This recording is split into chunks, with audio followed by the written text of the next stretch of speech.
I'm Karen, 33 years old, happily married to William, who's also 33, and together we have our precious 3-year-old daughter, Evelyn. William's family is deeply rooted in education. They run a successful tutoring center, with both his parents being former teachers and William holding a teaching license himself. Academia runs in their blood. It's surreal sometimes to think I'm part of such a distinguished family. Initially, my own parents and friends were apprehensive, but their worries were unfounded. The truth is, William's family is wonderful. Despite my more sporty inclinations, they embrace me wholeheartedly. My mother-in-law was especially delighted to gain a daughter. Though I felt a bit nervous initially, my boyish and outgoing nature helped bridge any gaps. I chose to be authentically myself, and through that, we cultivated a strong and loving relationship. I'm a certified arborist, specializing in the health assessments, pruning, planting, and relocation of trees, along with offering consulting services. Achieving my certification required rigorous study, and even now, in the field, it remains physically demanding. This job demands both brains and brawn, and I take pride in excelling at both. Currently, my husband works as a tutor at his family's tutoring center, though he previously taught elementary school. Our paths first crossed when I visited his school for a consultation on tree care. After the birth of our daughter, I took some time for parental leave, only returning to work last year. With our little one still in her tender years, family takes precedence, a balance thankfully supported by my understanding workplace. Nonetheless, there are occasions when I struggle to make it home in time for pickup. In such moments, I'm grateful for the assistance of my mother-in-law and the flexibility of my husband, who steps in whenever possible. It's a life filled with fulfillment, supported by a network of understanding and assistance. In my married life, there was one individual who brought some challenges. My sister-in-law, married to my husband's brother. My husband has 2 siblings and he falls in the middle. The youngest brother remains unattached, while the eldest, Richard, is married to Sarah, the source of my concerns. Sarah is primarily a homemaker but also lends a hand with the financial and administrative tasks at the tutoring center. She and Richard have a 5-year-old son, and it appears they're gearing up to enroll him in a private elementary school. The first encounter with Sarah, during a visit to my in-laws, revealed her distinct demeanor. She was petite, impeccably dressed, with neatly styled hair, and her smile was captivating. Yet beneath that exterior, there lay another side to her. It was in the midst of assisting my mother-in-law in the kitchen when Sarah momentarily stepped away. Suddenly, her tone transformed as she confronted me. "Could you not put more effort into your appearance?" I was taken aback.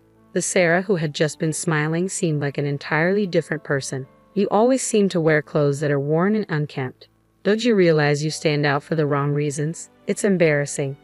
These clothes are just practical for me, especially since I'm constantly chasing after my little daughter," I explained. "I understand, I have a child too," Sarah responded with an exaggerated sigh, hinting at more she wanted to convey. However, her demeanor swiftly reverted to its usual state upon seeing my mother-in-law approaching. "Oh, what's the conversation about?" my mother-in-law inquired as she re-entered the room. "Just chatting about childcare," I replied, noticing Sarah's rapid shift in tone. It was almost as if she had a built-in switch that activated whenever my mother-in-law was around. My mother-in-law gave me a quizzical look, silently asking if that was the case. "Yes, just discussing our kids," Sarah chimed in, appearing content with the explanation. Skinny Sarah's snagged remarks didn't particularly intimidate me, but I couldn't easily brush off her level of sarcasm, especially without causing undue concern for my mother-in-law. It's not uncommon to hear about tensions with in-laws. It's practically a universal experience, what with the notorious mother-in-law factor. In contrast, my mother-in-law is a beacon of support, always championing my career endeavors. I initially believed I could deflect my sister-in-law's barbs effortlessly. However, every encounter seemed to escalate her belittling behavior. During a hurried work errand, I unexpectedly ran into Sarah, engaged in conversation with a group of her acquaintances. Offering a polite greeting, I acknowledged her presence. "Hello, Sarah." "Oh, hi there," came her response. Hastening on my way, I thought little of the brief interaction until later that evening when my home phone rang and Sarah's name flashed on the caller ID. "What do you think you're doing?" Sarah's voice sliced through the air, dripping with aggression. Right from the start. Confused, I asked, "What do you mean, earlier today? Don't you dare come up to me in public dressed like that." Her tone was harsh, her words cutting. "What's with your work attire? It's utterly inappropriate to stroll around like that. Did you see us? We're all moms, getting our kids ready for private school entrance exams. We live in a different world from you." I felt my cheeks burn with embarrassment as she continued her verbal assault without pause. "I was working, so yes, I was in my work clothes," I responded, trying to maintain composure. "I don't care about your excuses. Just steer clear of me next time we bump into each other outside, okay? It's embarrassing." "But isn't it even more awkward? We're family," I protested. "That's exactly my point," she shot back. "You don't fit into this family. Just so you know, I've never considered you a sister-in-law." With that, she abruptly ended the call, leaving me reeling from an unexpected onslaught of her feelings. It was clear she had gone out of her way to unload her frustrations. Despite her consistent complaints about me during family gatherings, it's when we're alone that my sister-in-law truly unveils her true colors. She prides herself on being a fashionable, high-society woman hailing from a well-to-do family. While I respect her preferences, I can't comprehend her incessant need to belittle me simply because I don't conform to her standards. Sure, she may sport elegant attire paired with athletic accessories, but why the excessive collection? I often wonder if her reserved husband, my brother-in-law, indulges her shopping sprees. Perhaps he's oblivious to this side of her personality. It's just part of who she is. I've refrained from sharing these observations with my brother-in-law and mother-in-law, opting to confide in my husband instead, given the mounting stress. "Really? She doesn't strike me as that type," he initially brushed it off. However, a few days later, my mother-in-law reached out, extending an invitation to a family dinner scheduled for the upcoming weekend. We live roughly 30 minutes apart by car. Typically, my mother-in-law doesn't meddle in our households. However, she insists on bringing the entire family together for special occasions like my father-in-law's birthday, Thanksgiving, and Christmas. This time, it was because my father-in-law's birthday was approaching. We managed to secure a private room at his favorite steakhouse this time around. It's our inaugural visit as a family, and the anticipation is palpable. "I hope you're looking forward to it," my mother-in-law remarked. "Oh, absolutely. Thank you," I replied, genuinely excited, albeit dreading the inevitable encounter with my sister-in-law. "You don't seem too thrilled. Is work keeping you busy?" she inquired. "Oh, I'm fine. Really," I quickly reassured her. "Uh-oh," had my tone given away my apprehension. I hurriedly attempted to dispel any concern. "Karen, if there's anything troubling you at home, please don't hesitate to tell me, okay?" She pressed further. Our home. Everything's under control. Even when work keeps me late, you've been a tremendous help. I truly appreciate all your support," I responded. "It's not about your family, though," she clarified. "Ha!" I was puzzled, failing to grasp her meaning. The weekend finally arrived, ushering in the much-anticipated dinner party in honor of my father-in-law's birthday. It was an opportunity to shower him and my mother-in-law with gratitude.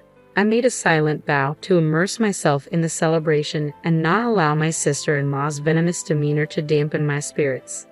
Setting out early from home, I entered the private room at the restaurant with a sense of relief. My father-in-law, mother-in-law, brother-in-law, and sister-in-law had yet to arrive.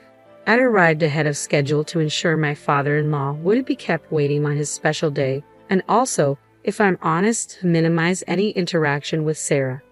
However, just as I settled in, my brother-in-law and Sarah made their entrance. "Hello," I greeted them, mustering a polite smile. "Hi, Karen," Sarah responded coolly. "Richard, good to see you," I added, attempting to maintain a cordial atmosphere. While my husband and brother-in-law engaged in conversation, Sarah wasted no time in approaching me, her gaze sweeping me from head to toe before emitting an audible sigh. "What on earth are you wearing?" Sarah's disdainful remark sliced through the air, delivered in a hushed tone as if attempting to avoid detection. It was the usual start to her demeaning comments. I forced a tight-lipped smile, trying to maintain composure. "Is this really the appropriate time or place for this?" I questioned through clenched teeth. "I chose this dress with the occasion in mind. Is it not suitable? It's not like it's from some high-end brand or anything.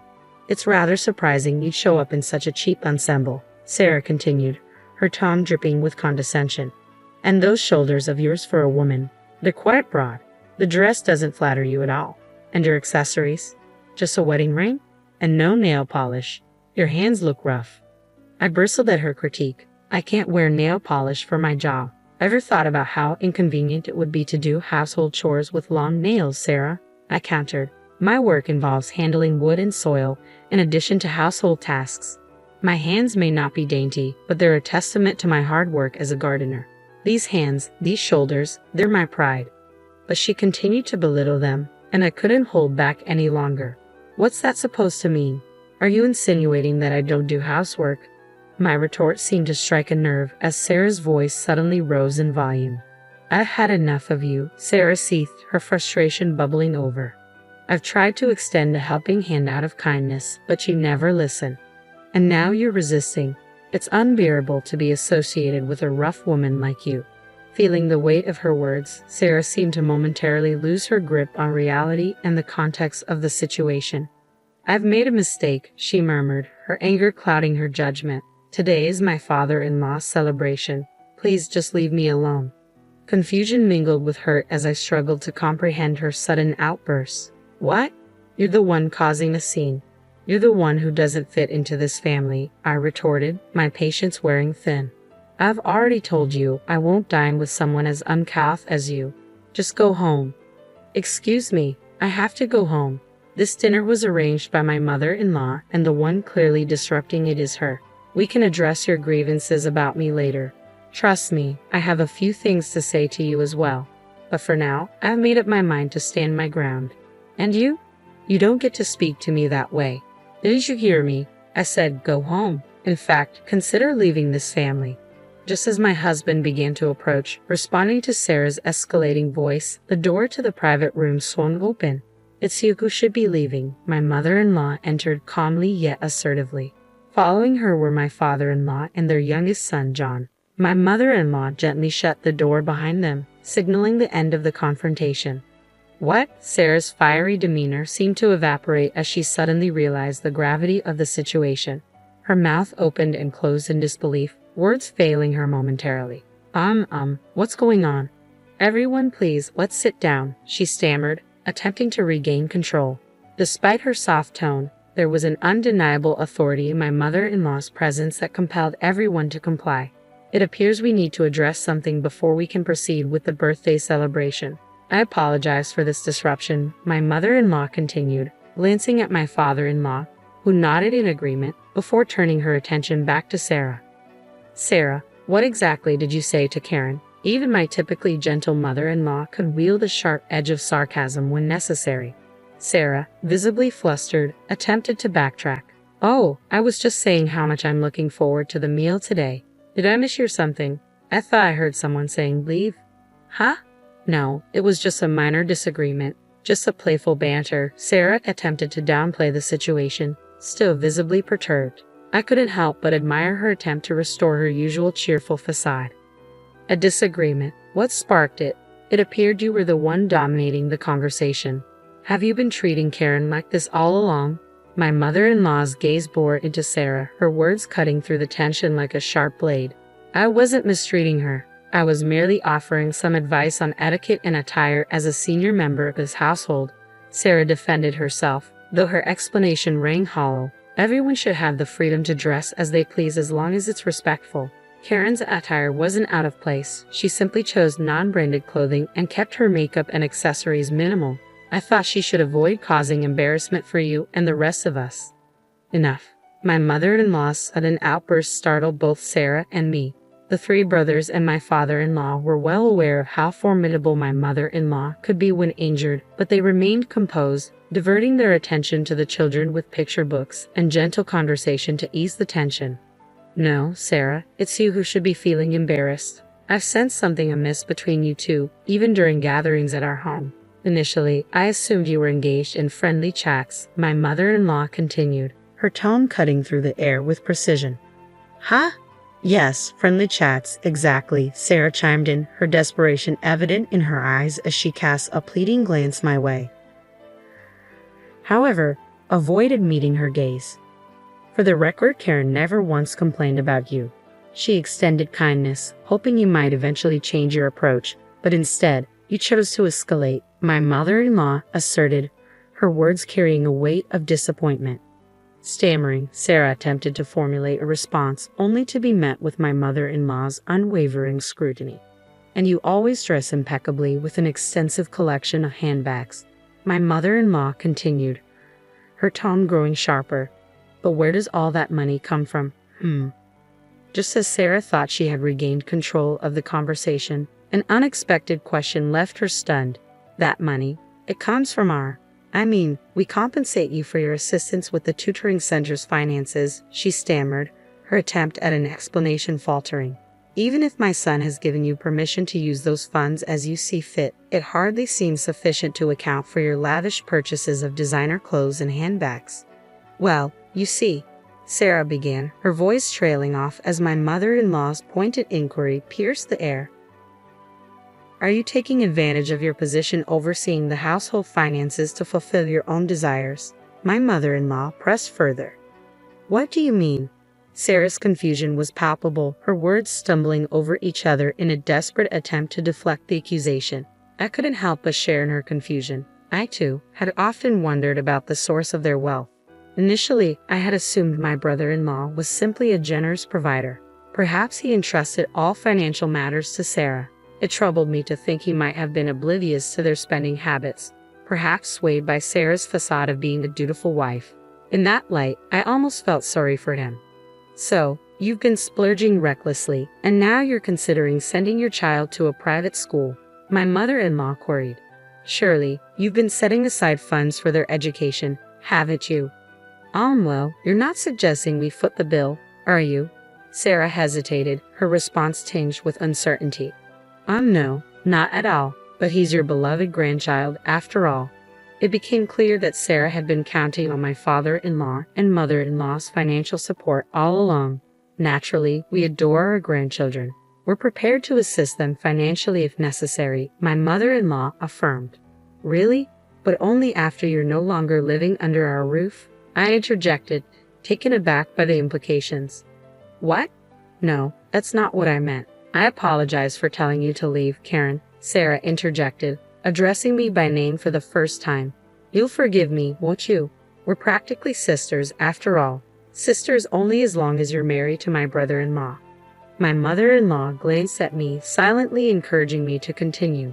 Even if it's official, I don't want to consider you family. I don't see you as a sister, I stated firmly. Sarah's response was a startled noise, clearly caught off guard. And that's not all. It seems you've been dipping into the funds from the tutoring school, my mother-in-law continued, her words landing like a bombshell. Sarah was rendered speechless, her eyes widening in shock. Is that true? I couldn't hide my surprise at my mother-in-law's revelation. While I had suspected Sarah might be using household funds, I never imagined she would touch the money from the tutoring school operated by my in-laws. You managed to evade detection for some time, so it took us a while to uncover your actions. Even Bob, who has overseen our accounts for years, fell victim to your manipulation, my mother-in-law continued, her tone stern. Sarah's complexion paled visibly. You've been making purchases like gift baskets for our suppliers, showing appreciation to teachers, and hosting seminars, all under your purview. The expenses on the receipts gradually escalated. You offered excuses, claiming you were fulfilling birthday gift requests or acting on behalf of me or my son. But that's simply not. Sarah interjected, her voice shaky, attempting to deny the accusations. You've been purchasing items under false pretenses, mislabeling them as gifts. This is unprecedented, but Bob trusted you as our son's wife. He was informed that you were treating part-time lecturers to lunch, but in reality, you were indulging in tea and dining with your circle of friends, my mother-in-law continued, her disappointment evident in her voice. The suspicious transactions on the receipts began to multiply, and Bob eventually brought his concerns to our attention. Even before that, our son had initiated an inquiry after noticing irregularities, she added, her tone growing increasingly grave. What? You've betrayed the trust of everyone who believed in you. It appears that appearances matter more to you than anything else, my mother-in-law accused. Sarah turned to my brother-in-law, as if pleading for assistance, her voice barely above a whisper. However, he met her gaze with a cold stare, remaining silent. And if all these allegations hold true, I can hardly blame him, my mother-in-law continued, her gaze shifting to me. Karen, on the other hand, is the epitome of selflessness. While she may not prioritize fashion, she consistently places the needs of her family and her profession above her own. You may not take an interest in her work, but being a certified arborist is a remarkable achievement. I have no doubt she worked diligently to attain it. As Sarah sat there, rendered speechless and defeated, my mother-in-law shifted her focus to me. Unintentionally, tears welled up in my eyes at her unexpected words. "I admire her," my mother-in-law began, her voice carrying a tone of genuine respect. "I believe that if she wishes to continue her work, it's our duty to support her. Have you ever witnessed her in action? She's vibrant, unafraid to get her hands dirty or soil her clothes. And yet, you ridicule her." I remained silent, overcome with emotion, while Sarah was unable to muster any retort or defense.